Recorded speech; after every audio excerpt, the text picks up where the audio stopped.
Hello all of you, welcome back. जैसा कि lecture number 40 में आपके साथ मैंने इलेक्ट्रोमैग्नेटिक वेव्स को प्रॉपरली डिस्कस किया था, जिसमें कि इलेक्ट्रोमैग्नेटिक वेव्स के बारे में बताया था, उसके कैरेक्टरिस्टिक्स के बारे में बताया था मैंने, उसके बेस्ड आपको न्यूमेरिकल्स आपको बताए थे। तो जस्ट उसके आगे हम कंटिन्यू करते हैं इस लेक्चर नंबर 41 में। अब देखते हैं चैप्टर नंबर 8 इलेक्ट्रोमैग्नेटिक वेव्स का अगला पार्ट। जैसे कि लास्ट हमने लेक्चर में आपको एक न्यूमेरिकल करवाया था, एक और न्यूमेरिकल्स आज हम और डिस्कस कर लेते हैं। तो इसमें जो हम बात करेंगे, ये जो न्यूमेरिकल्स है हमारा एनसीईआरटी का है। तो एनसीईआरटी में अगर आपको एक्सरसाइज में से करना है तो वहां से भी आप देख सकते हैं। तो आपको एक्सरसाइज नंबर जो हम बात करेंगे 8.11, ये आपको मैं बता दूं एनसीईआरटी का है, तो आप वहां से भी चेक कर सकते हैं। तो एक्सरसाइज में 8.11 हमारा पार्ट है और ये आपको दे रखा है, सेम आपको कैलकुलेशन है वहां पर भी, तो ये आपको करना है। देखिएगा ई इसमें दे रखा है, ई फॉर इलेक्ट्रिक फील्ड हम बात करते हैं, ई हम इलेक्ट्रिक फील्ड बात करते हैं। ये आपको गिवन है 3.1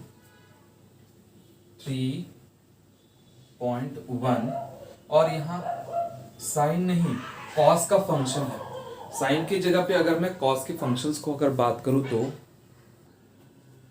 यहां पर साइन की जगह पे मैंने बताया कि कॉस का फंक्शन है, यानी साइन हो या कॉस हो, उससे ज्यादा हमें फर्क यहां पर इस क्वेश्चन में नहीं पड़ेगा।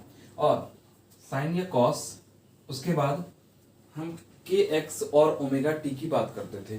तो यहां पर के की जगह पे ये है हमारा 1.8y 1.8y प्लस दे रखा है। अगर यहां पर हम प्लस की बात करते हैं इस वाले पार्ट में, तो ओमेगा की जगह आपको गिवन है 5.4 इंटू 10⁸ 5.4 इंटू 10⁸ टी।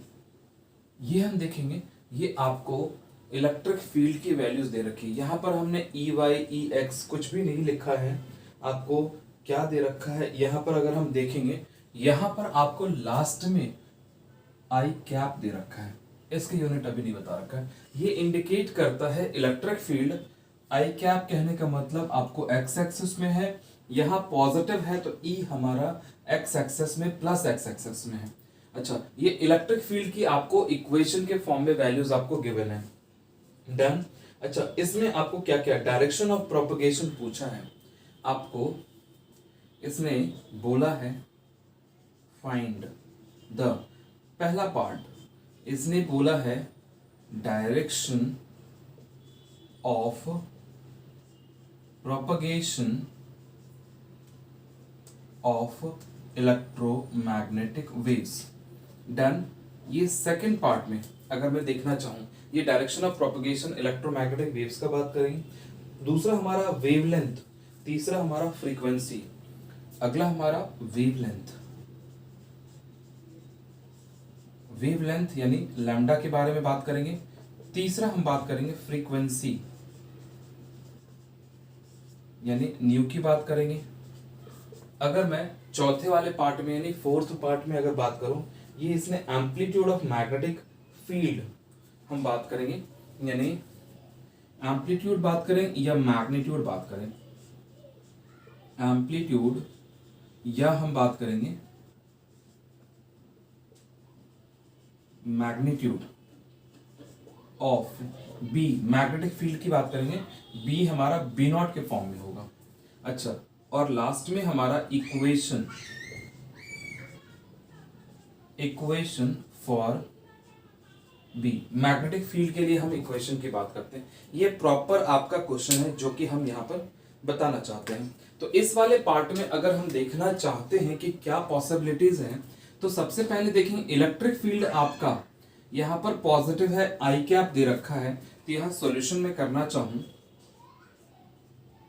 तो इलेक्ट्रिक फील्ड हमें बताएं कि क्या होगा। इलेक्ट्रिक फील्ड आपका अगर होगा तो प्लस एक्स एक्सिस। अब मैं इलेक्ट्रोमैग्नेटिक वेव्स की बात करूं, ये इक्वेशन से हमें पता चल जाएगा, इक्वेशन से हमें पता चल जाएगा। यहां y लिख रखा है तो आपको y एक्सिस में तो है, बीच में प्लस है, प्लस कहने का मतलब आपको वहां पर बीच में, अगर मैं बात करूं ये हमारा इलेक्ट्रोमैग्नेटिक वेव्स y एक्सिस में है, लेकिन बीच में अगर दोनों के बीच में कि आपको k into Y plus omega T, इनके बीच में प्लस है तो नेगेटिव एक्सिस में जाता है, यानी y में नेगेटिव में जाएगा। इलेक्ट्रोमैग्नेटिक वेव्स हमारा माइनस y एक्सिस में होगा। ये हमारा फर्स्ट पार्ट का कैलकुलेशन था। डन। इसी में मैग्नेटिक फील्ड की भी बात हम कर लेते हैं। मैग्नेटिक फील्ड का डायरेक्शन किस तरफ हो सकता है, तो आपको मैंने बताया था, ध्यान से समझिएगा। मैग्नेटिक फील्ड अगर हम देखना चाहेंगे तो E किस तरफ है, E हमने कहा x एक्सिस में है। E किधर है, x एक्सिस में। डन।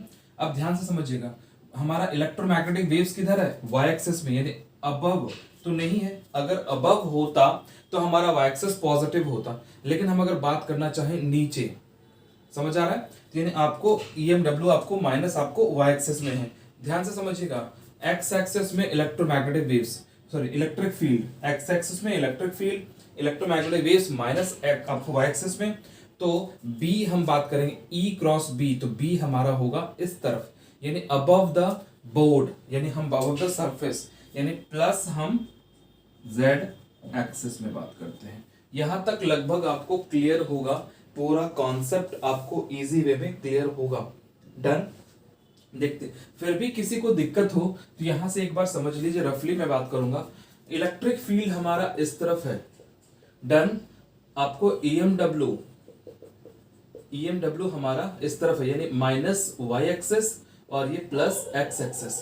तो अगर ध्यान से समझिएगा कि इस बोर्ड के फिंगर हमारा इलेक्ट्रिक फील्ड का डायरेक्शन, थंब हमारा y एक्सिस, तो मैं बात करता था E क्रॉस B, जैसे इलेक्ट्रिक EMW जो हम बात करेंगे, यानी C is equals to E cross B होता था। तो यहां से इनका क्रॉस प्रोडक्ट आपको करना है, तो E से हम B की तरफ आएंगे तो आपको ये सेटिस्फाई कर रहा है कि y एक्सिस में जा रहा है, यानी B हमारा it must be in positive z axis, यानी k कैप की बात करते हैं यहाँ पे। Okay done. यहां तक क्लियर होगा। आगे चलते हैं हम इसी के पार्ट से। अब हम सेकंड पार्ट पे देखते हैं, हमारा वेवलेंथ। सेकंड पार्ट हम बात करना चाहेंगे कि वेवलेंथ, अगर हम वेवलेंथ कैलकुलेट करना चाहते हैं, वेवलेंथ का फॉर्मूला, किस फॉर्मूले में हमारा वेवलेंथ आ रहा था, तो हम याद करें तो k का फॉर्मूला हमें जैसे पता था, k यानी propagation constant 2 pi upon lambda की बात करते हैं, और ये k ऑलरेडी गिवन है, ये हमारा था 1.8। तो लैम्डा इज इक्वल्स टू, अगर बात करना चाहें 2 pi upon k, it means 2 into 3.14 divided by 1.8। ये हम कैलकुलेट करके लेकर आ सकते हैं। ये पाई की वैल्यूज मैंने 3.14 लिखा है, और k की वैल्यूज को हमने पुट करके देखा, ये आपको आएगा 3.5 मीटर के आसपास। ये कैलकुलेट करके देखना, चेक करना, ये 3.5 मीटर। ये मैंने, फिर तीसरा पार्ट फ्रीक्वेंसी की बात करते हैं। फ्रीक्वेंसी हमारा ओमेगा के टर्म में आपको मिल जाएगा। ओमेगा इक्वल्स टू हम बात कर सकते हैं, क्या होगा, omega equals to angular frequency या एंगुलर वेलोसिटी, इसको 2 पाई इंटू फ्रीक्वेंसी, और ये ओमेगा कितना है 5.4 इंटू 10⁸, 5.4 इंटू 10⁸। ओके, तो मैं फ्रीक्वेंसी इज इक्वल्स टू हम लिखेंगे, क्या लिखेंगे, ओमेगा डिवाइडेड बाय 2 पाई, तो ये आपका 5.4 इंटू 10⁸ डिवाइडेड बाय 2 इंटू 3.14।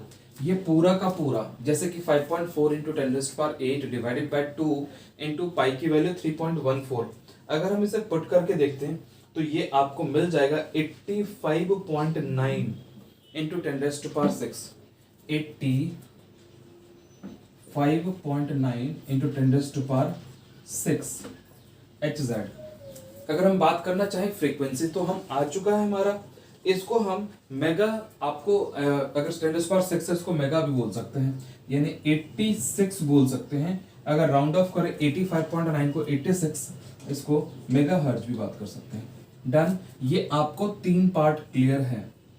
चौथे पार्ट में अगर मैं फोर्थ पार्ट की तरफ अगर चलूं, फोर्थ पार्ट में क्या पॉसिबल, एम्पलीट्यूड अगर बात करें यानी मैग्नीट्यूड बात करेंगे, आपको मैंने फॉर्मूला बताया था E equals to B into C, यानी E not equals to B not into C. तो बी नॉट हमें फाइंड आउट करना है। B not is equals to क्या होगा, E not upon C. E not जो हमारा था ये ऑलरेडी हमें पता है 3.1, तो हम बात करेंगे 3.1। और बी नॉट हम अगर बात करना चाहेंगे तो सी हमारा है 3 इंटू 10⁸ मीटर पर सेकेंड। क्लियर है। तो हमने बी नॉट निकालने की कोशिश की, तो B not equals to values जो आपको मिलेगा ये आपको मिलेगा 10.3 इंटू 10⁻⁹, यानी ये आपको मिलेगा। इट मीन्स हम अगर कैलकुलेट करके देखें तो ये कितना आता है, ये 3 से 3 अगर हम अप्रोक्सीमेट कैंसिल करें तो 1 टाइम्स आपको आ जाएगा।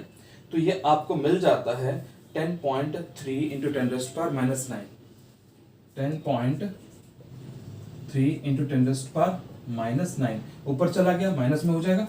इसी को नैनो में चेंज कर सकते थे, तो यहां पर हम बात करेंगे ये टेस्ला था, यानी 10.3 नैनो टेस्ला भी बात कर सकते हैं, आप यहां तक भी छोड़ सकते हैं।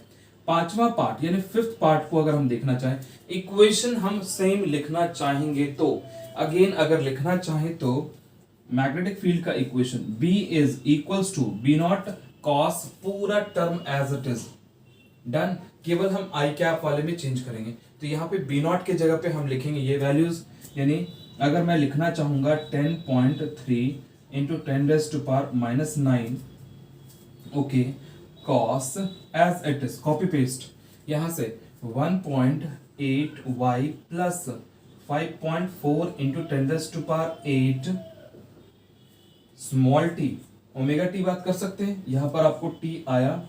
और इसे हम बात करेंगे तो आई कैप था, यहां पर हम के कैप लिख देंगे, बिकॉज ये हमारा जो पार्ट था ये जेड एक्सिस में पॉजिटिव में है। अगर नेगेटिव में होता तो यहां पर हम माइनस लिख सकते थे, अगर नेगेटिव आपको जेड एक्सिस में होता तो।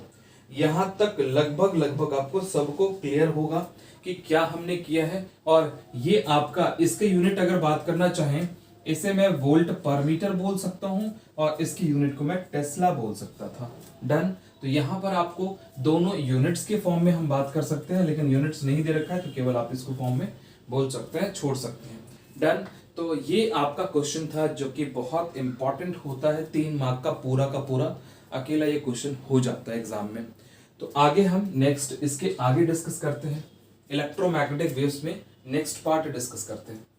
क्लियर है, एवरीथिंग इज ओके। ऐसा न्यूमेरिकल्स आती है, एनसीईआरटी में था इसलिए मैंने आपको कंप्लीट करवा दिया।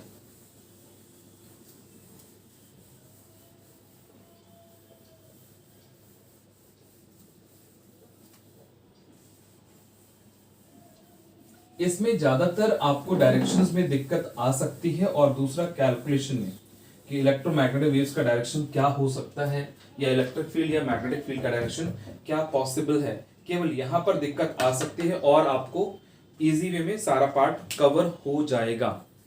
ठीक है, नेक्स्ट हेडिंग डालेंगे। नेक्स्ट अगली हेडिंग में हम बात करेंगे इसी चैप्टर में, देखते हैं इलेक्ट्रोमैग्नेटिक स्पेक्ट्रम। क्या मैंने कहा आपको, इलेक्ट्रोमैग्नेटिक स्पेक्ट्रम। अगर मैं इलेक्ट्रोमैग्नेटिक स्पेक्ट्रम की हम बात करते हैं, इसमें इलेक्ट्रोमैग्नेटिक वेव्स को हम डिस्कस करेंगे प्रॉपर वे में। तो इलेक्ट्रोमैग्नेटिक वेव्स में इसको करने से पहले आप एक कोड लिख लें, RMIVUXGC। अगर हम यहां देखना चाहते हैं, ये सारे इलेक्ट्रोमैग्नेटिक वेव्स के बारे में डिस्कस।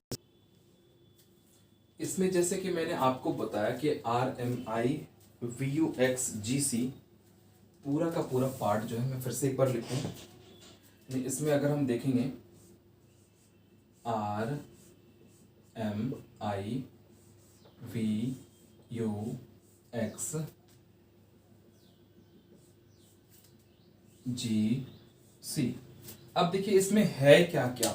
सबसे पहले अगर हम बात करना चाहते हैं इसमें, तो ये हमारा radio waves, microwaves, infrared, visible, ultraviolet, X rays, gamma rays and cosmic rays. Cosmic rays हमारे सिलेबस से डिलीट कर दिया गया है, इसलिए कॉस्मिक को हमने कट कर दिया, वो एक्चुअली अभी एक्सपेरिमेंट के दायरे से बाहर है। डन। अच्छा, उसके बाद हम अगर बात करना चाहते हैं तो क्या क्या पॉसिबिलिटीज हैं, तो इसे हम लिखते हैं रेडियो वेव्स। क्या मैंने कहा है? Radio waves. ओके, इसे हम कहते हैं माइक्रोवेव्स, माइक्रोवेव। इसे हम कहते हैं इंफ्रारेड, इंफ्रारेड। ये हमारा है विजिबल, विजिबल जो हम नॉर्मल लाइट बात कर सकते हैं। ये हमारा यूवी रेज। ये हम बात करेंगे एक्स रेज, और इसे हम कहते हैं गामा, गामा रे। तो गामा रेज, तो ये आपका पूरा का पूरा पार्ट था। जो ये विजिबल वाला पार्ट था, जो ये विजिबल वाला पार्ट था, इसमें फिर से मैं बात करूं तो यहां पर आपको 7 कलर्स हैं। तो हम बात करते हैं V, I, B, G, Y, O, R। तो मैंने कहा विबग्योर, ये वॉयलेट है, ये इंडिगो है, ये ब्लू है, ये ग्रीन है, येलो है, ऑरेंज है और रेड है। तो मैं बात करूंगा यहाँ पे, ये जो हम बात करेंगे ये हमारा रेड है। डन। और ये हमारा वॉयलेट है। यानी सारे कलर्स आपके जो है विजिबल रेंज में आएगा। अच्छा, यहां से अगर मैं इधर की तरफ चलूं तो यहां से हमें देखने को मिलता है वेवलेंथ, यानी पूरा का हम अगर देखेंगे या इसमें देखें तो वेवलेंथ इंक्रीजेस।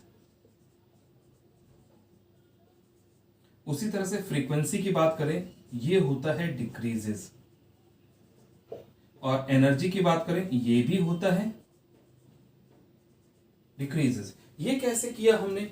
यहां पर फॉर्मूला एक हमारा चलता है E equals to H nu, या हम बात करेंगे H C upon lambda, because C equals to nu lambda. इस फॉर्मूले की हेल्प से मैंने यहां पर आपको किया, इसे स्पीड ऑफ लाइट कहते हैं। इसे C को हमने कहा है स्पीड ऑफ लाइट, और स्पीड ऑफ लाइट सबको पता है, ये है 3 × 10⁸ मीटर पर सेकेंड। और ये हम बात करना चाहेंगे फ्रीक्वेंसी है, ये हमारा वेवलेंथ है, h हमारा प्लैंक्स कांस्टेंट है, और जो प्लैंक्स कांस्टेंट की वैल्यूज होती है वो 6.6 × 10⁻34 जूल सेकेंड होता है। तो इस तरह से मैंने इलेक्ट्रोमैग्नेटिक वेव्स में जो आपको इलेक्ट्रोमैग्नेटिक स्पेक्ट्रम है इनमें सबके आपको बारे में बताया है। लेकिन अब इसके डिटेल डिस्क्रिप्शन, इनका यूज वो भी हम देखते जाएंगे, इनके पॉइंट्स हम देखते जाएंगे क्या क्या पॉसिबल है। अब इनके डिटेल डिस्क्रिप्शन में हम बात करते हैं, स्टार्ट हम करते हैं। इसमें हमें करना क्या क्या है, एक तो हम वेवलेंथ बात करेंगे, एक हम उसमें फ्रीक्वेंसी बात करेंगे, उसके बाद एक अगर आपको कोई डिस्कवरर है उसके बारे में डिस्कस करेंगे, एक हम हो सकता है सोर्सेज के बारे में, यानी डिस्कवरर और सोर्सेज ये ऑप्शनल है, मे बी किसी किसी का हमें पता हो, किसी किसी का आपको नहीं पता हो, क्योंकि कई आपको के डिस्कवरर ऐसे हैं जो आपको कहीं पर भी गिवन नहीं होगा। तो यानी जहां गिवन होगा उसके बारे में हम स्टडी करेंगे। और लास्ट में हमारा होगा यूजेस, कितने आपको एप्लीकेशंस, क्या क्या इसके यूज है, कहां पर होता है, उसके बारे में हम बात करते हैं। तो सीक्वेंस में हम चलना चाहेंगे, तो इसमें इलेक्ट्रोमैग्नेटिक स्पेक्ट्रम में हम रेडियो वेव से स्टार्ट करते हैं। इनका डिटेल एक्सप्लेनेशन अगर हम बात करेंगे तो सीक्वेंस में हम चलेंगे। पहला हमारा है रेडियो वेव्स। रेडियो वेव्स की बात करें, अच्छा इसमें अगर देखना चाहेंगे तो यहां पर आप लिख सकते हैं इस वे में कि आपका रेडियो वेव्स की हम बात करेंगे तो ये हमारा है इसका लैम्डा मैक्सिमम। क्या मैंने कहा? Lambda maximum. और इसका लैम्डा क्या होगा? Lambda minimum. इसमें हम बात करेंगे फ्रीक्वेंसी क्या होगा? Frequency minimum. और यहां पर फ्रीक्वेंसी क्या होगा? मैक्सिमम। तो आपको पूछा जाए फ्रीक्वेंसी यानी एनर्जी से डायरेक्टली प्रोपोर्शनल है, E is directly proportional to frequency, तो किसके पास एनर्जी ज्यादा होगा? गामा रेज के पास। गामा रेज की फ्रीक्वेंसी ज्यादा होने के कारण, मैक्सिमम होने के कारण हाईएस्ट पेनिट्रेटिंग इफेक्ट होता है। इसमें जितना भी है एक्सेप्ट गामा, यानी हम बात करेंगे गामा को छोड़कर कोई भी न्यूक्लियर ओरिजिन नहीं है, यानी केवल और केवल एटॉमिक आपको न्यूक्लियस, अगर हम बात करेंगे न्यूक्लियर ओरिजिन में केवल और केवल आपको गामा पार्टिकल्स है, यानी गामा रेज आपको है। इन अल्फा बीटा गामा रेज के बारे में जो डिस्कस करते हैं वही है हमारा। तो हम स्टार्ट करते हैं आगे। हम रेडियो वेव्स के बारे में सीक्वेंस में हम देखेंगे क्या क्या पॉसिबिलिटीज है, और रेडियो वेव्स के बारे में हम स्टडी करते हैं क्या है। तो पहला हमारा रेडियो वेव्स को अगर स्टडी करना चाहते हैं, सबसे पहले हम बात करते हैं रेडियो वेव्स में, ये आपको लॉन्गेस्ट वेवलेंथ है। इसके बारे में पॉइंट वाइज हम लिखेंगे, यूज भी आपको आ जाएगा इसके साथ, यानी पूछेंगे तो लॉन्गेस्ट वेवलेंथ एंड आप कह सकते हैं स्मॉलेस्ट फ्रीक्वेंसी। डन। तो लॉन्गेस्ट वेवलेंथ है और स्मॉलेस्ट हम फ्रीक्वेंसी की बात करते हैं।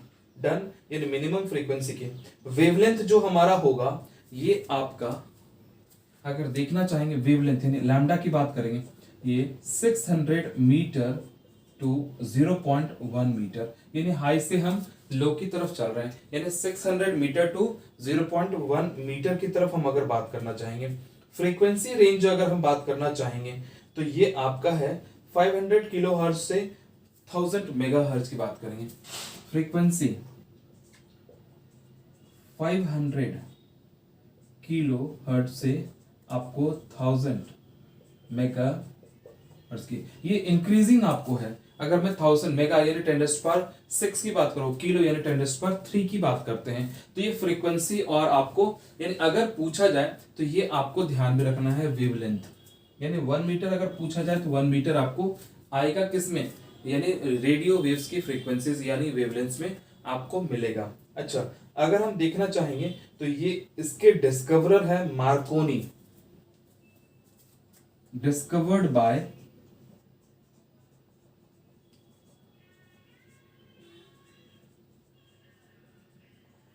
मार्कोनी। मार्कोनी एक साइंटिस्ट थे जिन्होंने आपको इसको डिस्कवर किया था। मार्कोनी के बारे में बात करेंगे। अगर मैं यहां पर बात करूं डिस्कवर्ड बाय हम बात करेंगे मार्कोनी। अच्छा, यहां जो हम बात करेंगे फिर अगले पार्ट में, ये आपका यानी प्रोड्यूस्ड बाय एक्सेलरेटेड। अगर हमने कहा कि कौन एक्सेलरेटेड, जैसे चार्ज पार्टिकल्स की पहले भी बात करते थे, यानी आपको चार्ज्ड कंडक्टिंग वायर या ऑसिलेटिंग सर्किट से, यानी आपको इसमें हम कहना चाहेंगे तो इसमें कह सकते हैं produced by accelerated charged particle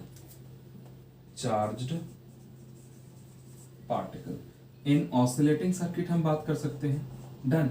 अब इतना करने के बाद हम आगे यूज के बारे में, इसको पहले नोट कर लीजिएगा सब लोग या स्क्रीनशॉट ले लीजिएगा।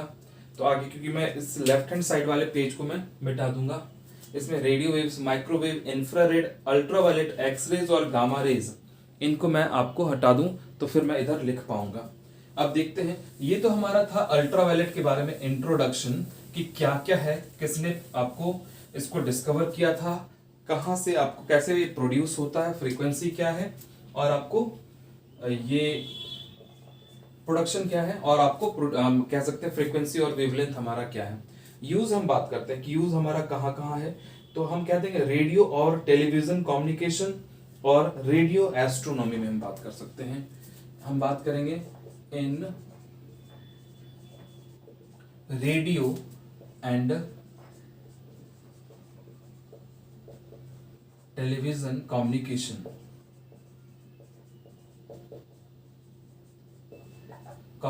रेडियो और आपको टेलीविजन कम्युनिकेशन, जैसे कि हम अगर बात करते हैं ना FM AM, ये सब जो हम बात करते हैं पूरा का पूरा इसे ट्रांसमिशन में रेडियो वेव्स ही अप्लाई होता है।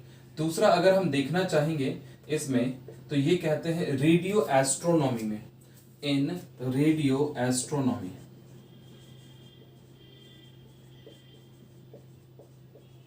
मतलब अगर हमने कुछ सुनना चाहा जैसे कि एस्ट्रोनॉमी हम बात करते हैं कि एस्ट्रोफिजिक्स से जुड़ा हुआ पार्ट है, यानी अगर आप यानी पूरे यूनिवर्स को जैसे हम स्टडी करना चाहते हैं, स्टार्स के बारे में, प्लैनेट्स के बारे में, तो वहां पर आपको कम्युनिकेशन, अगर आपको ऑडियो अगर कम्युनिकेशन अगर हम लर्न करना चाहते हैं, सीखना चाहते हैं, तो यहाँ पर आपको रेडियो एस्ट्रोनॉमी में यहाँ पर यूज होता है। नेक्स्ट दूसरा हमारा पार्ट है सेकंड, एक दो लाइन यहाँ पर आप छोड़ देना ताकि अगर आपके एग्जामिनेशन में एक दो पॉइंट्स मिले तो आप उसको वहां से लिख सकते हैं। अगला हमारा है माइक्रोवेव। माइक्रोवेव्स, माइक्रोवेव्स की अगर हम बात करना चाहें, माइक्रोवेव्स के बारे में भी डिटेल हम पढ़ते हैं, तो यहाँ जो पहला आपको वहां पर लॉन्गेस्ट वेवलेंथ और स्मॉलेस्ट फ्रीक्वेंसी, वो वाला पार्ट यहाँ पर हम नहीं लिखेंगे। इसको हम कह सकते हैं सिंपली कि वेवलेंथ हमारा जस्ट उससे थोड़ा सा कम और फ्रीक्वेंसी आपको उससे कह सकते हैं कि थोड़ा सा ज्यादा आपको होगा। तो यहाँ पर हम अगला पार्ट देखेंगे। यहाँ पे अब वेवलेंथ देखेंगे 0.3 मीटर से 10⁻³ मीटर। हम इसमें अगर पहला पॉइंट देखना चाहें, वेवलेंथ 0.3 मीटर, यानी वहां पर पॉइंट 1 पे खत्म किया था, तो ये पॉइंट 3 से स्टार्ट होता है और ये 10⁻³ मीटर तक होता है, यानी टू 10⁻³ मीटर तक बात करेंगे। अगर मैं फ्रीक्वेंसी की बात करूं, फ्रीक्वेंसी यानी c is equals to nu lambda, वहां से फ्रीक्वेंसी भी डायरेक्ट कैलकुलेट कर सकते हैं। इस फॉर्मूले की हेल्प से हम फाइंड आउट कर सकते हैं। अगर हमारा इस वैल्यू को λ1 को लिया, ये λ2 है, तो हमने कहा कि ये देखना 0.3 इससे 10⁻³ ये कम हो रहा है, तो फ्रीक्वेंसी हमारा जस्ट बढ़ेगा, उल्टा आपको चलेगा। तो यहां से हम अगर देखना चाहते हैं तो फ्रीक्वेंसी हमारा 10⁹ टू 10⁻12 देखेंगे, 10⁹9 टू 10⁻12 Hz। अच्छा, तीसरा अगर हम बात करेंगे यहाँ पे कि इसमें कि अब आपको तीसरा पॉइंट्स क्या है, ये भी हमारा सिंपली ये oscillating current in special vacuum tubes like klystron, magnetron और गन बॉडीज, इन सब से, गन डायोड, इन सब से आपको डेवलप होता है। ये हम सिंपली कह सकते हैं प्रोड्यूस्ड इन, किस में हम बात करें, किस में प्रोड्यूस्ड होता है, तो वो हम कहेंगे कि oscillating current in special vacuum tubes, produced in oscillating current in special vacuum tubes like klystron. हम बात करेंगे KLYSTRON, क्लेस्ट्रॉन्स बात करेंगे, या आपको गन डायोड्स बात करेंगे, एंड एस लगा दें, और गन डायोड्स इसमें आपको प्रोड्यूस हो सकता है। अच्छा, अगर मैं माइक्रोवेव्स की बात करूं तो हम देखना चाहेंगे, तो इट वाज अगेन डिस्कवर्ड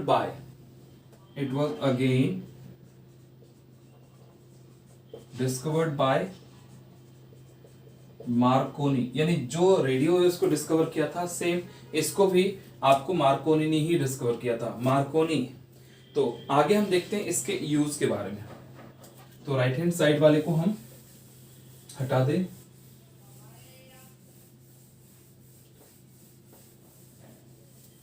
आगे देखते हैं। इसमें अगर हम देखना चाहेंगे, यूज हमारा in radar system of aircraft navigation, use अगर हम देखेंगे इसमें in radar system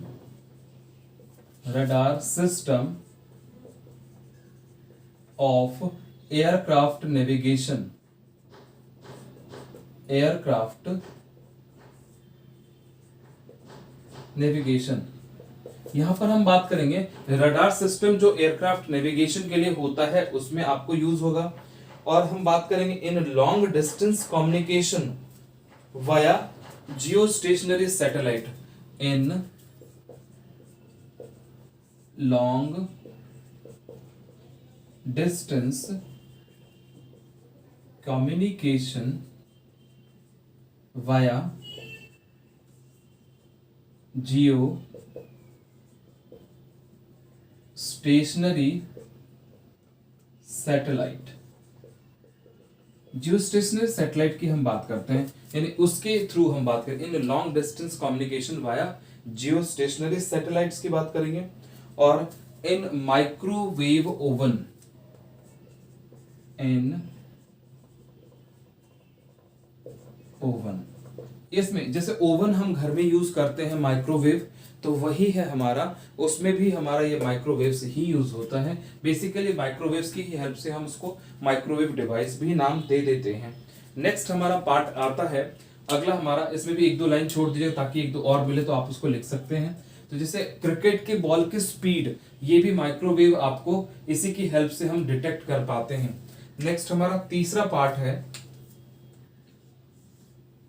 infrared. Infrared, अब मैं इंफ्रारेड वेव्स की बात करूंगा। इंफ्रारेड हम बात कर सकते हैं या सिंपली इंफ्रारेड वेव्स भी बात कर सकते हैं। तो इंफ्रारेड वेव्स, इसको बेसिकली हीट वेव्स बोलते हैं, बिकॉज आपको जहां पर ये होता है तो वहां पर हीटिंग इफेक्ट आपको शो करता है। तो इंफ्रारेड के बारे में अगर हम बात करना चाहेंगे तो इसका जो है, इसको अगर हम देखना चाहेंगे, इंफ्रारेड हमारा प्रोड्यूस करता है हीटिंग इफेक्ट, इसीलिए हम इसे हीट वेव्स और थर्मल रेडिएशंस भी बात करते हैं। मतलब इसमें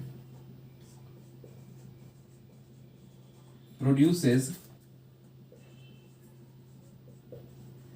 heating effect, produces heating effect, hence called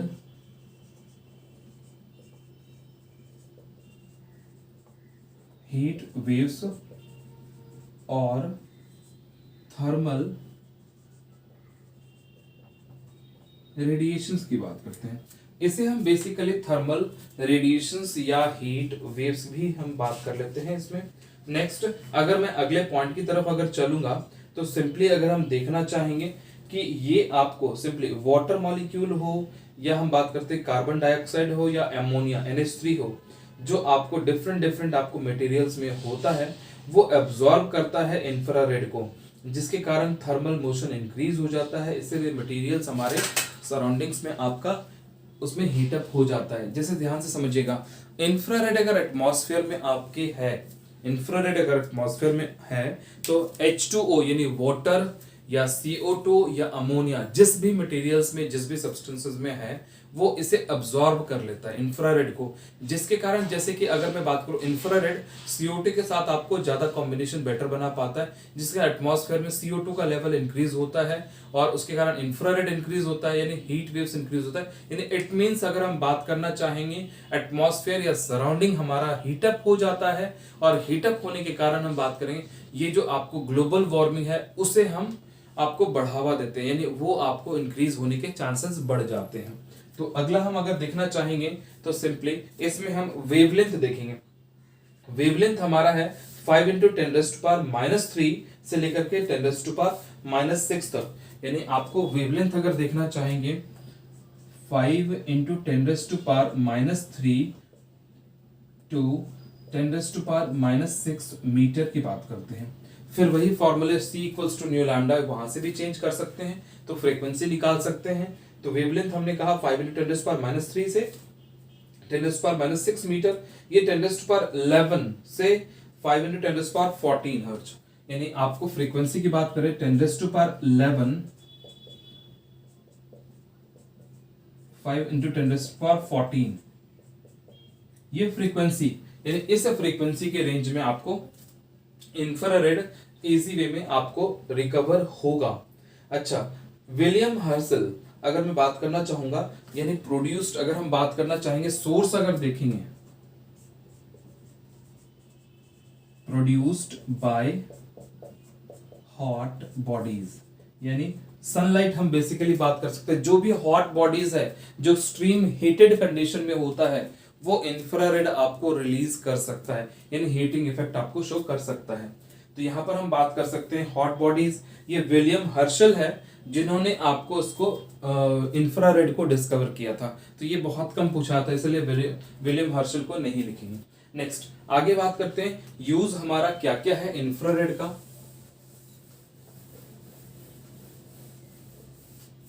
देखते हैं, पहला अगर हम देखना चाहें यूज, तो ये आपको है रिमोट कंट्रोल, यानी यूज अगर हम देखना चाहेंगे, ये हमारा इन रिमोट कंट्रोल जो हम बात करना चाहेंगे, तो अगर हमने कहा कि रिमोट कंट्रोल जैसे हमारा एसी वाला है, टेलीविजन वाला है, जो हम देखेंगे कोई भी रिमोट कंट्रोल अगर है, रिमोट सेंसर में हमारा इंफ्रारेड यूज होता है। अगर मैं देखना चाहूं कि रिमोट सेंसिंग आपको डिवाइस जितने भी हैं, अगर रिमोट से हम काम कर रहे हैं, तो रिमोट जो आपका है ये इजी वे में रिमोट कंट्रोल के फॉर्म में आपको इजी वे में इंफ्रारेड ही यूज होता है। दूसरा अगर हम बात करना चाहेंगे कि in green houses to keep plant warm, in green houses to keep plant warm, यानी ग्रीन हाउसेस में प्लांट जो हमारा है उसे गर्म रखने में हमारा ये हेल्प करता है। आगे बात करेंगे इन हेज फोटोग्राफी, जैसे कि हम बात करेंगे कि जो फॉग वाला कंडीशन है HAZE, या हम बात करेंगे फॉग फोटोग्राफी, जैसे धुंधली वाली कंडीशन में हम बात करें, जिस टाइम में धुंध बहुत होती है, जैसे जनवरी के टाइम में फॉग, यानी हम बात करेंगे यानी उस टाइम में अगर फॉग वाले कंडीशन में फोटोग्राफी जैसे मीडिया वाले करते हैं, तो उस फोटोग्राफी में आपको ये इंफ्रारेड लैंप को भी यूज करते हैं, इंफ्रारेड आपको डिवाइसेस को यूज करते हैं, जिसके कारण हेज यानी आपको फॉग वाले कंडीशन में भी फोटोग्राफी यानी फोटोग्राफ इजी वे में कैच कर सकते हैं, तो हेज फोटोग्राफी में भी इसको यूज करते हैं। ओके, इंफ्रारेड लैंप को यूज करते हैं मस्कुलर कंप्लेन, जो मस्कुलर क्रैम्प्स आते हैं उसमें भी यूज करते हैं। आगे हम देखेंगे infrared lamps are used in muscular complain. अगर मैं बात करूं मस्कुलर कंप्लेंट्स, यानी अगर फिजियोथेरापिस्ट अगर कहीं पर हीट ट्रीटमेंट दे रहा है, कहीं पर मस्कुलर क्रैम्प है, किसी के कमर में दर्द है, या कहीं पर आपको मसल्स में प्रॉब्लम आ रही है, तो यहां पर हम बात करें मस्कुलर आपको कंप्लेन में इजी वे में इंफ्रारेड लैंप को यूज करते हैं।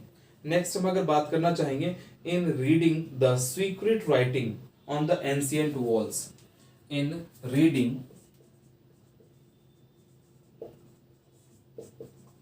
the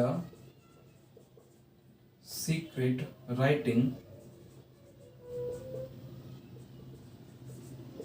on the ancient wall, जो पुराने आपको दीवारें हैं, अगर मैं वहां पर देखना चाहूं सीक्रेट कुछ राइटिंग आपको है लिखा हुआ, तो वहां पर हम देखना चाहेंगे सीक्रेट राइटिंग अगर एंशिएंट वॉल्स पे है, तो वो इजी वे में यहां पर से हम रीड कर सकते हैं। तो ये जो हमने कहा कि जैसे कि पहले जमाने के दीवारों पे अगर पुराने जमाने की कोई बिल्डिंग है, कोई आपको महल है, वहां पर कोई सीक्रेट राइटिंग लिखा हुआ है, तो एंशिएंट वॉल पे, पुरानी वॉल पे, तो उसको भी हम स्टडी करने के लिए, उसको भी देखने के लिए, चेक करने के लिए, रीडिंग्स के पर्पस के लिए हम इंफ्रारेड को यूज करते हैं। और मॉलिक्यूलर स्ट्रक्चर को भी स्टडी करने के लिए, to study the molecular structure, यानी मॉलिक्यूलर जैसे इथेन का H2SO4 का, अगर मैं ऐसे स्ट्रक्चर्स अगर देखना चाहूं कि कैसा होता है, जैसे कि आपको फुलरीन का स्ट्रक्चर, डायमंड के स्ट्रक्चर्स, मॉलिक्यूल्स के स्ट्रक्चर्स को स्टडी करना चाहें, तो ये इंफ्रारेड भी यहाँ पर हेल्प करता है। तो यहाँ पर आपको मैंने बताया इंफ्रारेड। आगे चलते हैं, इसके आगे इंफ्रारेड के बाद जो आता है हमारा, मैंने कहा था RMI V हमारा विजिबल आया, तो हम अगर देखना चाहें विजिबल हमारा पार्ट आता है, तो विजिबल में हमने क्या देखा, तीसरा पार्ट हमारा खत्म। आगे हम बात करते हैं विजिबल। विजिबल को अगर हम देखना चाहें, सिंपली हम लाइट भी बोल सकते हैं। विजिबल जो हमारा है, जो लाइट हमारा नॉर्मली हम यूज करते हैं, वो हमारा विजिबल ही है, तो ये आपको विजिबल के रेंज में हम बात करते हैं। तो विजिबल हम देखना चाहें इसमें, तो इसका रेंज काफी कम होता है, और ह्यूमन रेटिना इसके लिए सेंसिटिव है, यानी आपको सेंसिटिव हम बात करेंगे फॉर ह्यूमन रेटिना की बात करते हैं। तो अगर हमारा रेटिना है जो आपको सेंसिटिव है, उससे हम देखना चाहेंगे कि आपको मतलब ये सेंसिटिव है, सेंसिटिवनेस हम देखना चाहेंगे तो हमारा, तो यहाँ पर ह्यूमन रेटिना इजी वे में हम बात करना चाहेंगे तो आपको ह्यूमन जो हमारा पार्ट डिस्कस करते हैं उसमें हमारा ह्यूमन रेटिना सेंसिटिव है, विजिबल रेंज के लिए बात करेंगे। तो क्लियर है? ओके, आगे हम अगला पार्ट अगर देखना चाहेंगे तो वेवलेंथ और हम फ्रीक्वेंसी की भी बात करना चाहेंगे। वेवलेंथ और फ्रीक्वेंसी अगर देखना चाहेंगे तो ये हमारा 8 इंटू 10⁻⁻7 टू 4 इंटू 10⁻⁻7, यानी लैम्डा अगर बात करेंगे 8 into 10⁻⁻7 metre to 4 into 10⁻⁻7 metre, ये हम बात करेंगे। तो यहां से अगर देखना चाहें तो ये हमारा था जो हमने कहा वेवलेंथ। फ्रीक्वेंसी को अगर देखना चाहेंगे तो ये हमारा होगा 10⁻11, हमने क्या बोला, सॉरी 10⁻, अगर हम देखना चाहेंगे तो ये आपको 4 इंटू 10⁻14 है और आपको 7 इंटू 10⁻14 है। यहां से उल्टा कर लेते थोड़ा सा। तो फ्रीक्वेंसी की अगर रेंज हम देखना चाहेंगे 4 इंटू 10⁻11 टू यहां पर हम अप्रोक्सीमेट 7 इंटू 10⁻11, ये हम बात करना चाहेंगे। तो ये आपका पार्ट था। उसको ऊपर वाले को 800 नैनोमीटर टू आपको 400 नैनोमीटर भी लिखते हैं। कई बार एग्जाम में आपको ऐसा भी होता है कि कई बार एग्जाम में 800 नैनोमीटर टू 400 नैनोमीटर ऐसा भी लिखा होता है। इसको आप एक बार देखना, अच्छे से समझ लेना कि ये आपको इस रेंज में भी वेवलेंथ आपको गिवन होता है कभी कभी, यानी हमने कहा। और ये हमारा एक्साइटेड एटम है तो उससे आपको ये जनरेट होता है, यानी प्रोड्यूस्ड बाय एक्साइटेड एटम्स, यानी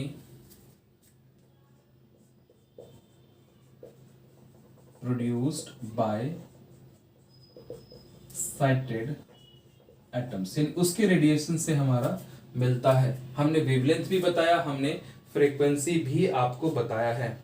अब देखना चाहते हैं ये इसका यूज क्या है। ये प्रोवाइड करता है इंफॉर्मेशन, यानी आपके आसपास जो आपको जितनी भी सराउंडिंग में आपको चीजें दिखती है वो सब इसी की देन है।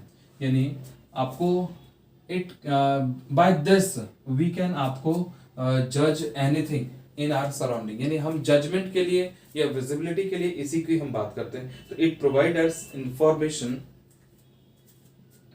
It provide us information about the world। तो ये हमारा इंफॉर्मेशन को देता है, यानी हम दुनिया में जो चीजें देख पाते हैं केवल और केवल इसी के कारण देखते हैं। और it can cause chemical reaction, visible range में ही आपको केमिकल रिएक्शन होता है। इट कैन कॉज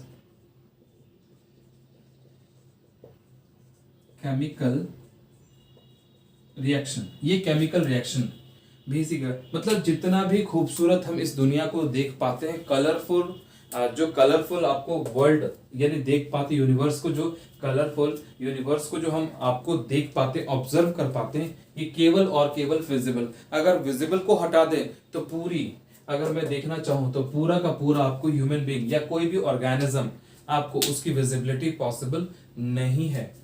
तो अगला हमारा पार्ट था, मैंने कहा था आपको RMIVUXU यानी आपको अल्ट्रावायलेट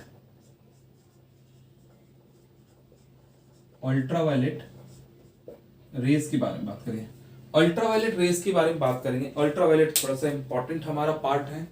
तो अल्ट्रावायलेट के बारे में अगर हम जज करना चाहते हैं तो क्या हमारा है, यहाँ पर देखते हैं। तो ये जो हमारा इलेक्ट्रोमैग्नेटिक वेव्स का है, जिसमें कि वेवलेंथ के बारे में अगर देखना चाहें तो ये विजिबल से थोड़ा सा कम होता है। डन। और यहाँ पर हम बात करना चाहें डायरेक्ट हम वेवलेंथ देखेंगे, यानी 3.5। अगर मैं देखना चाहूँ वेवलेंथ, तो ये 3.5 इंटू 10⁻⁷ से ये 1.5 तक आपको चलता है। यानी वेवलेंथ अगर देखना चाहेंगे lambda 3.5 into 10⁻⁷ metre to 1.5 into 10⁻⁷ metre, ये हमारा वेवलेंथ है। फ्रीक्वेंसी अगर देखेंगे, फिर से हम फ्रीक्वेंसी अगर इसमें जज करें तो क्या पॉसिबल है फ्रीक्वेंसी, अगर फ्रीक्वेंसी के बारे में हम यहाँ बात करना चाहेंगे तो फ्रीक्वेंसी हमारा होगा 10⁻14 टू 10⁻17, यानी फ्रीक्वेंसी हमारा 10⁻, अगर मैं बात करूंगा 14 टू 10⁻17, तो ये इस रेंज में 14 में लगभग वो खत्म, अगर हम बात करना चाहेंगे ये 10⁻14 से स्टार्ट हुआ था, यहाँ से 14 से 14, थोड़ा सा किसी किसी बुक में आपको 16 भी गिवन था, एक्चुअल वैल्यूज आपको 16 लिख देते हैं। ये 10⁻, हम 16 की बात करेंगे टू 10⁻, आपको 17 ऐसा हम यूज कर सकते हैं। और ऊपर वाले में जो हम बात करेंगे यहाँ पर 14 लिख दीजिएगा, इसमें 14 कर दीजिएगा, ये आपको 4 इंटू 10⁻14 और यहाँ 7 इंटू 10⁻14 इस रेंज में आपको मिलता है उसका, और इसमें आपको मिलेगा 10⁻16 टू 10⁻17 हर्ट्ज के बारे में बात करेंगे। अच्छा, यहाँ जो हमारा है अगर देखना चाहेंगे तो इस वाले वे में आपको it was discovered by writer RITTER, तो ये हम बात करना चाहेंगे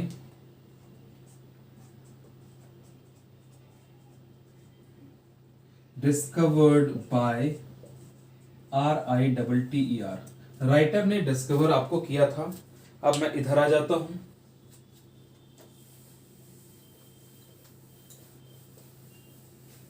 नेक्स्ट इसमें अगर हम देखना चाहें अल्ट्रावायलेट रेज के बारे में हम बात कर रहे थे यहाँ पे, तो इसमें हम देखना चाहें अब क्या क्या हमारा पॉसिबल है, इसमें यूज देखते हैं इन फूड प्रिजर्वेशन। पहला फूड, जो फूड ड्राई फ्रूट्स भी हम बात करेंगे, यानी फूड प्रिजर्वेशन में हमारा ये हेल्प करता है। दूसरा in the study of invisible writing या फॉर्ज्ड डॉक्यूमेंट्स एंड फिंगरप्रिंट्स, तो यानी सेकंड जो पॉइंट है आपको इन स्टडी द इनविजिबल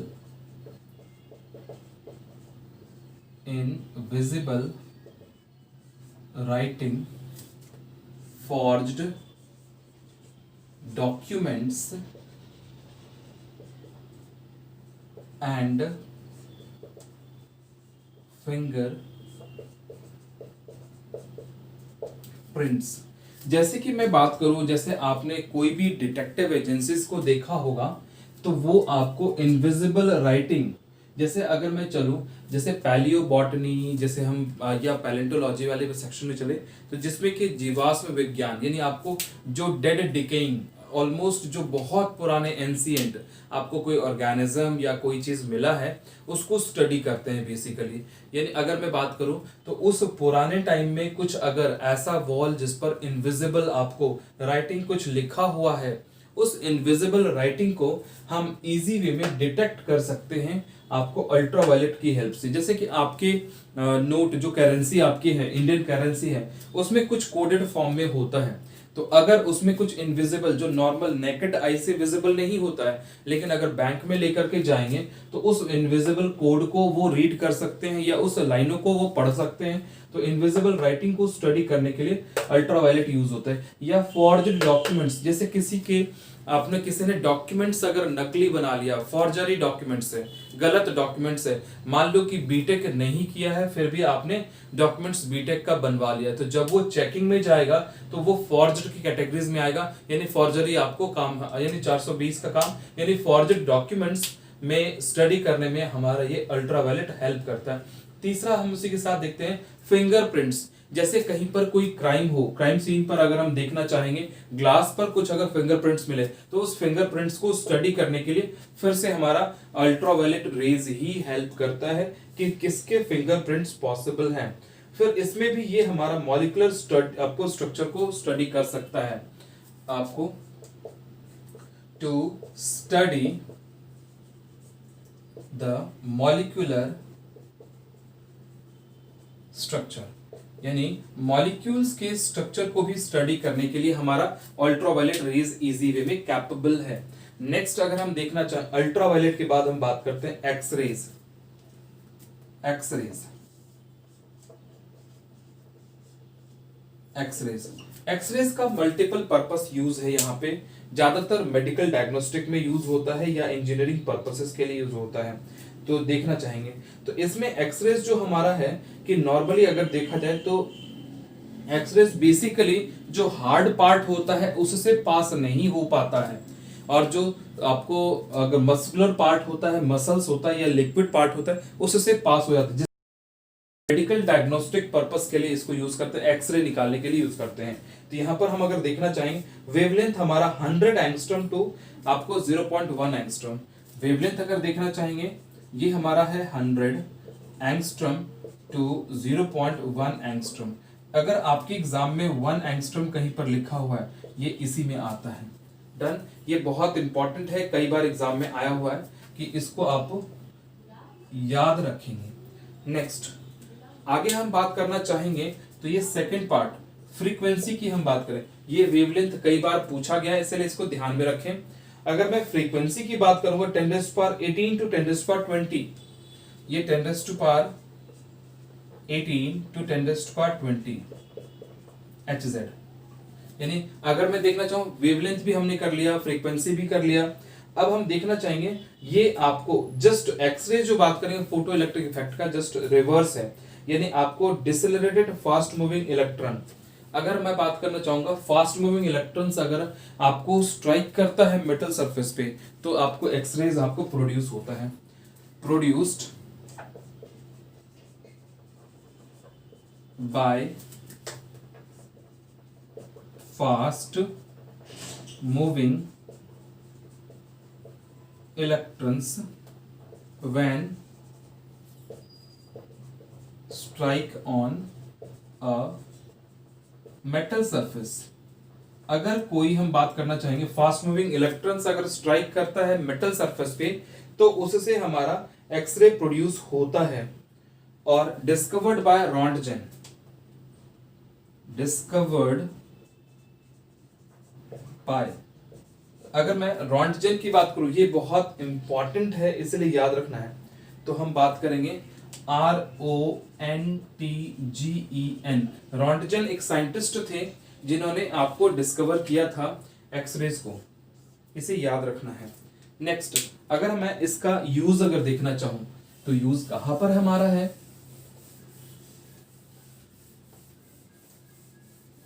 अगर हम इसके यूज को देखना चाहें तो यूज देखते हैं कहां पर है। तो सबसे पहला अगर हम यूज देखना चाहते हैं इन मेडिकल डायग्नोसिस, पहला हमारा है यूज इन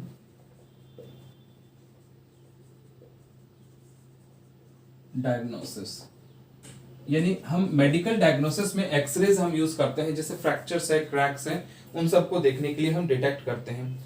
और इन the study of crystal structure, जैसे हम बात करना चाहेंगे इन the study of crystal structure, in the study of crystal structure, जैसे कोई भी क्रिस्टल स्ट्रक्चर सॉलिड स्टेट वाले चैप्टर में हमें पढ़ना था आपको 12th में, बट आपको डिलीटेड है।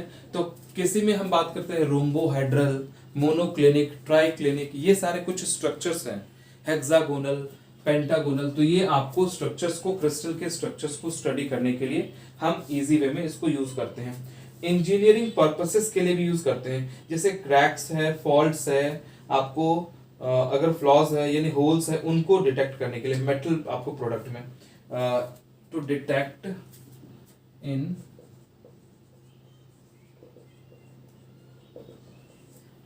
अगर मैं बात करना चाहूंगा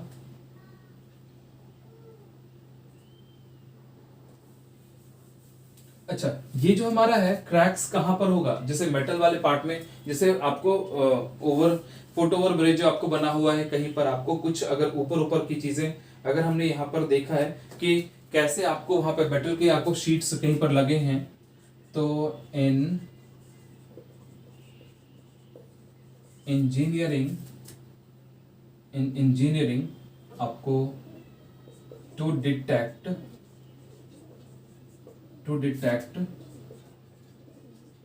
cracks, holes and other abnormalities.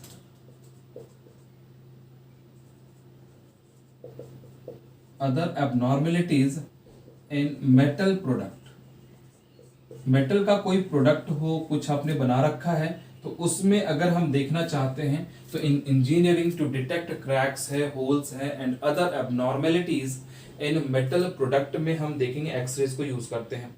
अगला इन डिटेक्टिव डिपार्टमेंट्स, जैसे कि हम बात करना चाहेंगे अगला हमारा इन detective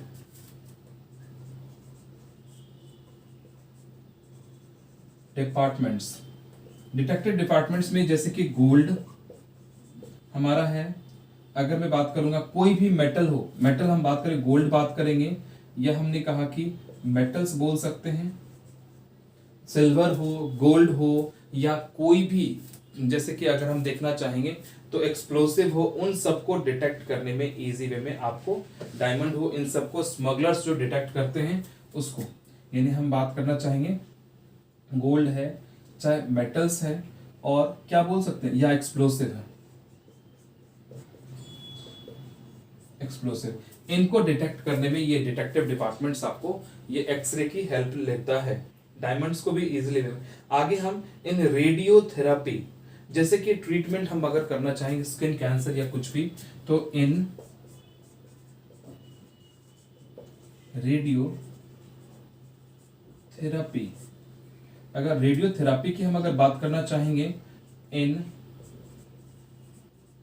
treatment of cancer, cancer के ट्रीटमेंट में हमारा इजी वे में रेडियोथेरेपी में हमारा यूज होता है। रेडियोथेरेपी हम बात करना चाहेंगे तो उसमें अनट्रीटेबल जो स्किन कैंसर, स्किन डिजीज होता है या मैलिग्नेंट ग्रोथ होता है, उसमें डिटेक्ट करने में इजी वे में हमारा काम करता है। नेक्स्ट हम बात करेंगे, लास्ट हमारा है गामा रेज। गामा रेज की बात करते हैं। अब गामा रेज जो है हाईएस्ट पेनिट्रेटिंग इफेक्ट देता है। अगर मैं गामा रेज की अगर बात करना चाहूंगा तो हाईएस्ट पेनिट्रेटिंग इफेक्ट आपको मिलेगा। तो इसमें गामा रेज के बारे में अगर हम देखना चाहेंगे, हाईएस्ट फ्रीक्वेंसी रेंज और लोएस्ट वेवलेंथ, अगर मैं बात करना चाहूंगा highest frequency and lowest wavelength, done. Highest frequency and lowest wavelength की हम बात करते हैं, डन। जल्दी जल्दी से थोड़ा कर लेते हैं, लास्ट है हमारा, बिल्कुल गामा रेज चैप्टर आपका फिनिश हो जाएगा। उसके बाद वेवलेंथ अगर बात करना चाहे 10⁻⁻14 से लेकर के 10⁻⁻10 के रेंज में आपको होता है। 10⁻⁻14 टू 10⁻⁻10 मीटर, यानी अगर मैं दूसरा अगर लिखना चाहूं, लैम्डा अगर देखना चाहेंगे तो 10⁻⁻14 मीटर टू 10⁻, अगर हम देखना चाहें 10⁻⁻14 से स्टार्ट हो, यानी रेंज आपको मिक्सअप हो रहा है उसके साथ, यानी 10⁻⁻10 मीटर यानी 1 एंगस्ट्रॉम के पास हम बात करेंगे। तो ये आपका यहाँ पर थोड़ा सा कंट्रोवर्सी है, इसीलिए इसको ध्यान में रखना है। अच्छा, फ्रीक्वेंसी की अगर बात करना चाहेंगे तो just c equals to nu lambda से भी आप कैलकुलेट इजी वे में कर सकते हैं। यहाँ पर आपको मिलेगा 10⁻18 टू 10⁻22, यानी 10⁻, अगर मैं 18 की बात करूंगा तो 10⁻22 इस रेंज में आपको मिलेगा। ये भी आपको, ये फिर से कंट्रोवर्सी, वेवलेंथ और फ्रीक्वेंसी इस गामा रेज का एक्स रेज के साथ काफी पैचअप हो रहा है, तो प्रॉब्लम्स आती है कई बार, बट बेसिकली याद रखिएगा किस रेंज में मिल रहा है, उसे इजी वे में डिटेक्ट कर सकते हैं। अच्छा, ये जो हमारा है न्यूक्लियर ऑरिजिन, यानी आपको न्यूक्लियस के थ्रू, आपको न्यूक्लियर, आपको रिएक्शंस के थ्रू आपको मिलता है, आपको प्रोड्यूस्ड, या हम कह सकते हैं direct nuclear origin, nuclear origin only, ये केवल आपको न्यूक्लियर ऑरिजिन है। ठीक है, इसका और कहीं से कोई ओरिजिन जनरली नहीं हो पाता है। आगे हेनरी बैक्वेरेल,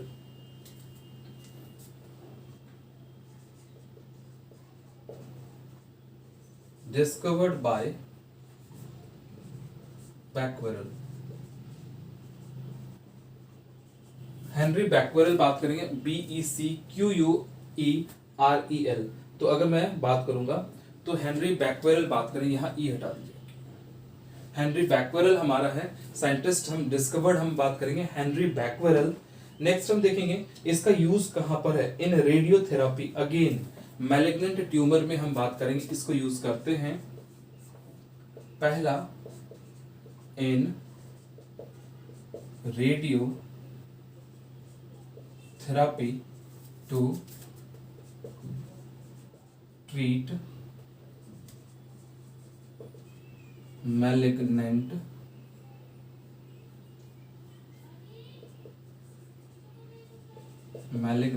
ट्यूमर्स। ठीक है, पहला हमने कहा मैलिग्नेंट ट्यूमर्स को ट्रीट करने के लिए हम यूज करते हैं इजी वे में। ये ट्यूमर्स हमारा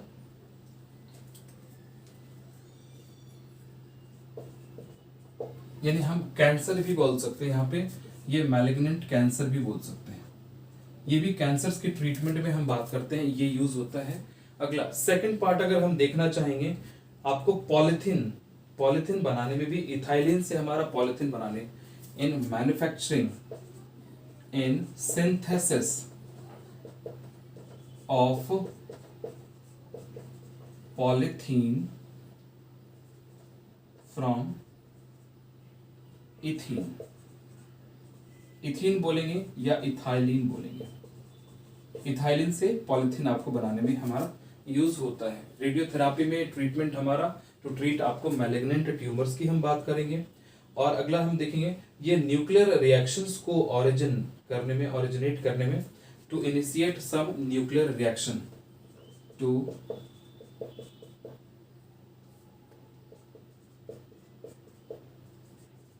अगर मैं इनिशिएशन बात करूं या स्टार्ट बात करूं, टू स्टार्ट कह सकते हैं, to start any nuclear reaction.